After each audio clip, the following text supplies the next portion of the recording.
उपेंद्र कुशवाहा और ललन सिंह के साथ साथ अन्य लोगों में छिड़े जो वार हैं जदयू के भीतर, उसे अब विराम देने की कोशिश भी शुरू हो चुकी है। जैसा कि आप सभी जानते हैं कि उपेंद्र कुशवाहा जब अपनी पार्टी का विलय करके जनता दल यूनाइटेड में आए थे तो उनके साथ हजारों हजार की संख्या में कार्यकर्ता और पदाधिकारी भी आरएलएसपी के जुड़े थे। लगातार ये बात चल रही थी कि उन सब लोगों को समायोजित नहीं किया गया है और इस बात को लेकर के काफ़ी कहा जा रहा था कि चिंतित नज़र आ रहे थे उपेंद्र कुशवाहा अब जबकि आर पार के मूड में हैं और कहा यह जा रहा है जदयू के बड़े नेताओं द्वारा ही आर पार की स्थिति में आ गए हैं, अब उस स्टेज में हैं जहां वो जदयू को टाटा बाय बाय कर सकते हैं। लेकिन इन सब के बीच में एक और बात पिछले 12 घंटे से शुरू हो गई है। बयान तो बहुत सारे आए, लेकिन उपेंद्र कुशवाहा ने जिस तरह से ये बात कह के सबको स्तब्ध कर दिया कि पार्टी कमज़ोर हो रही है और मैं पार्टी को कमज़ोर होने देना नहीं चाहता हूं। जिस आइडियोलॉजी के साथ हम आगे बढ़े थे और जिस तरह से हम बिहार के विकास की बात करने आए थे उसमें कमी आ रही है। इन सारी बातों को कह करके कहीं ना कहीं उपेंद्र कुशवाहा ने एक ऐसा बात छेड़ दिया है जो परेशान कर रही है नीतीश कुमार को भी और उनके साथ साथ उनके करीबियों को भी। उपेंद्र कुशवाहा किसी के लिए कोई चिंता का कारण नहीं रहे हैं और उपेंद्र कुशवाहा अपनी राजनीति अपने हिसाब से करते रहे हैं।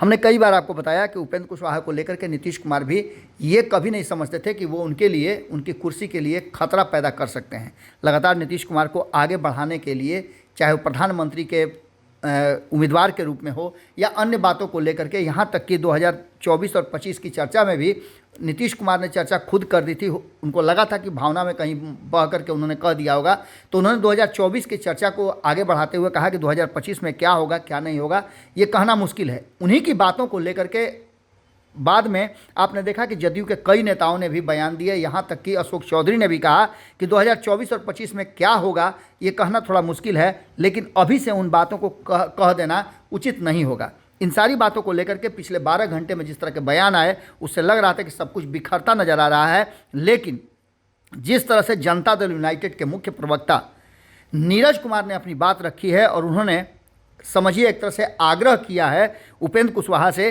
कि आप जिस तरह से आए वो काफ़ी सराहनीय था और आपने लगातार प्रयास किया पार्टी को आगे बढ़ाने का।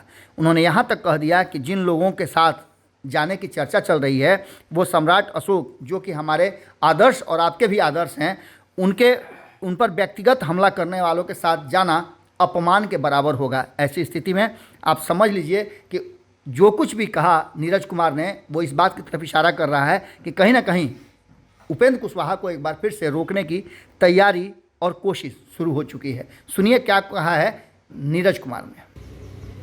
जदयू संसदीय बोर्ड के अध्यक्ष मान्यवर उपेंद्र कुशवाहा जी पार्टी के सम्मानित नेता, उनके कार्यकर्ता, उनके समर्थक, विलय के बाद उनका राजनीतिक समायोजन की पार्टी ने गारंटी की, तो स्वाभाविक है पार्टी उम्मीद यह करती है कि आप जिस लक्ष्य को प्राप्त करने के लिए अपनी संघर्ष यात्रा प्रारंभ की उस लक्ष्य के साथ रहना चाहिए और साथ ही साथ राजनीति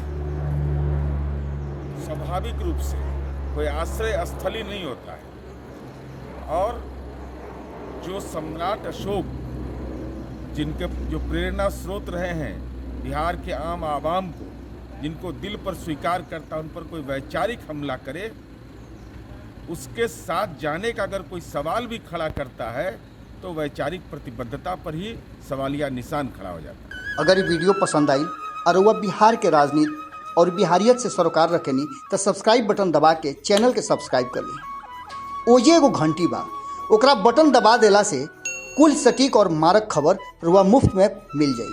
अगर रुआ पत्रकारिता के हमनी के नया प्रयोग में सहयोग कर चाहतानी तो ज्वाइन बटन दबा दी। पेटीएम नंबर नोट कर ली 9386816700। धन्यवाद।